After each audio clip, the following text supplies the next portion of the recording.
زندگی کے ایسے گزار رہے ہیں کہ کوئی کام اور نہیں کر رہے سوائے آقا کی بارگاہ میں درود و سلام پیش کرنے۔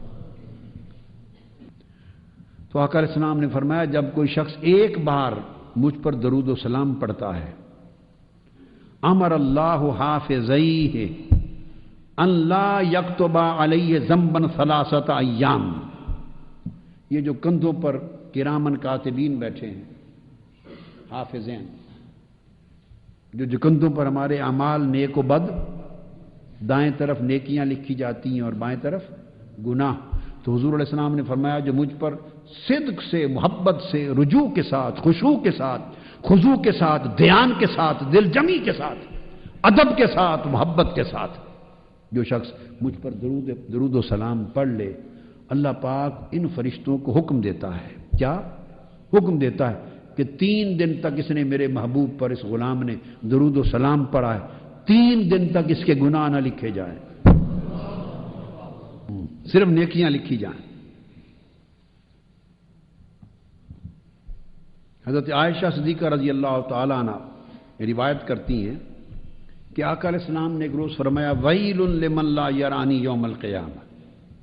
واقعہ یہ ہوا کہ پچھلی رات کا صبح تہجد کا سحر کا وقت تھا، حضرت عائشہ صدیقہ رضی اللہ تعالیٰ عنہ کچھ سی رہی تھی تو آپ کی سوئی گر گئی اندھیرے میں، تو تلاش کرتی رہی تو وہ نہیں ملی، اتنے میں آقا علیہ الصلوۃ والسلام اندر تشریف لے آئے۔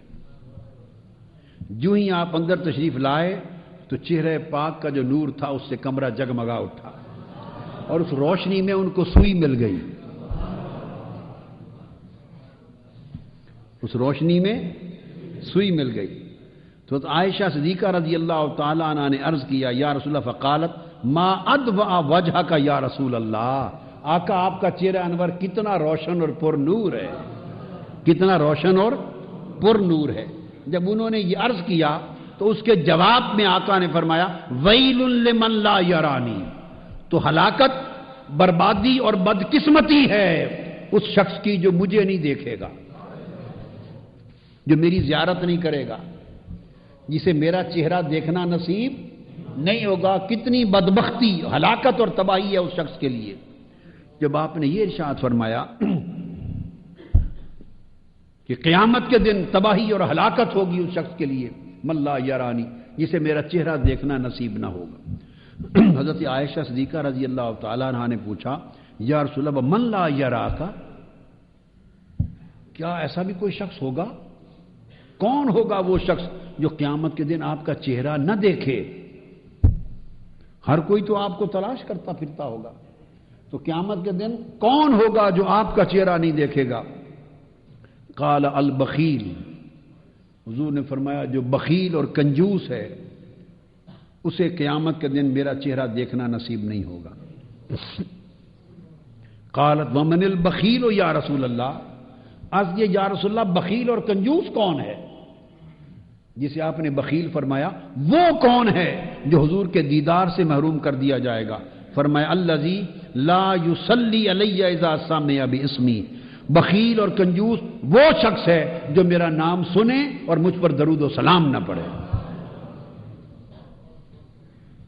جو میرا نام سنے اور مجھ پر درود و سلام نہ پڑھے۔ آقا علیہ السلام نے فرمایا وہ شخص کنجوس ہے اور بخیل ہے۔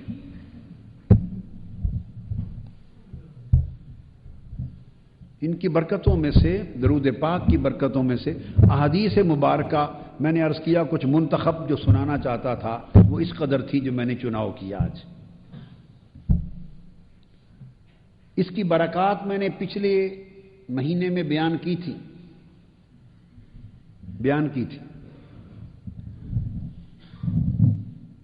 اس مرتبہ یہ کوئی 1 ہفتہ قبل یہ نئی کتاب بازار سے ہم نے خریدی، یہ بازار میں مارکیٹ میں کتاب آئی مسالک الحنفاء الی مشارع الصلاۃ علی المصطفیٰ صلی اللہ علیہ وسلم، امام قسطلانی کی، امام قسطلانی کی یہ کتاب آئی۔ اب آپ دیکھ رہے ہیں کتنی بڑی کتاب ہے جی، تو آپ کی خاطر بس آپ کو آپ کے ہی کھاتے میں ڈال دوں گا نا، میرا تو معمول ہے، میں تو کرتا رہتا ہوں۔ کل رات ساری عشاء کے بعد پچھلی رات تک اس کتاب کو میں نے اول سے آخر تک ختم کیا، کل رات پڑھا۔ تو اس کتاب کو کل رات میں نے پڑھا، ہمارے پاس لائبریری میں پہلے نہیں تھی، پرسوں چوتھ پہلی بار لائبریری آئی تو میں رات کو پڑھا۔ اس میں سے 2-3 جو برکات کی طویل ایک علمی کتاب ہے، آپ سے متعلق اس میں سے 3 چیزیں آپ کو سنانے کی ہیں جو میں نے منتخب کی۔ ایک امام حسن بصری رضی اللہ تعالیٰ عنہ سے مروی ہے واقعہ، چونکہ بہت بڑے اونچے لوگوں کی باتیں ہیں، بعد کے بزرگوں کی تو آپ سن چکے، اکابر تابعین کی، اجل تابعین کی، اور روایت کرنے والے، تخریج کرنے والے امام قسطلانی ہیں جو امام المحدثین ہیں، صاحب ارشاد الساری جو شارح صحیح بخاری ہیں۔ یہ امام قسطلانی اور امام جلال الدین سیوطی ہم اثر ہیں ایک زمانے میں بیک وقت، اور ایک ہی شیخ کے پاس حاضر بھی ہونے والوں میں سے تھے۔ تو امام قسطلانی جو عظیم محدث ہیں، بلکہ امام المحدثین ہیں، صاحب مواہب اللدنیہ، وہ روایت کرتے ہیں کہ امام حسن بصری رضی اللہ تعالیٰ عنہ سے مروی ہے کہ ایک عورت ان کی خدمت میں آئی۔ یہ مسالک الحنفاء کے صفحہ 165 پر یہ روایت درج کی انہوں نے۔ فرماتے ہیں کہ امام حسن بصری رضی اللہ تعالیٰ عنہ جلیل القدر تابعی تھے اور سیدنا مولا علی اور مرتضیٰ کے شاگرد تھے، اور بیت نبوت میں حضرت ام المومنین ام سلمہ رضی اللہ تعالیٰ عنہ کے گھر ان کی پرورش ہوئی تھی۔ ان کی والدہ ماجدہ حضور کی زوجہ مطہرہ صلی اللہ علیہ وآلہ وسلم حضرت ام سلمہ کے گھر ملازمہ خادمہ تھی، ان کے گھر خادمہ تھی۔ مدینہ پاک کے قریب نوائی بستیوں میں اس زمانے ان کا گھر تھا۔ یہ جو آپ کو تحقیق بتا رہا ہوں، یہ بات بیشتر کتابوں میں درج نہیں ہے، مگر یہ تحقیق جو ابھی آپ کو بتا رہا ہوں امام حسن بصری کے تعارف میں، یہ میں نے 1972 میں پڑھی تھی، اور اپنی کتاب اس زمانے جو میں نے تصوف پہ لکھی 34 سال پہلے، اس میں درج کیا تھا۔ ایم اے کا تھیسس تھا میرا تصوف پر، تو ایم اے کا امتحان دینے سے پہلے اس تھیسس میں درج کیا۔ دراصل میں تحقیق کر رہا تھا، بعض لوگ یہ کہتے ہیں کہ امام حسن بصری رضی اللہ تعالیٰ عنہ کی ملاقات سیدنا مولا علی اور مرتضیٰ سے ثابت نہیں ہے۔ کافی سارے علماء وہ دعویٰ کرتے ہیں کہ ان کی ملاقات ثابت نہیں، اور جو اولیاء، صوفیاء اور عارفین محققین ہیں وہ بالجزم والیقین کہتے ہیں کہ ان کی ملاقات ثابت ہے۔ یہ بات آپ سمجھیں؟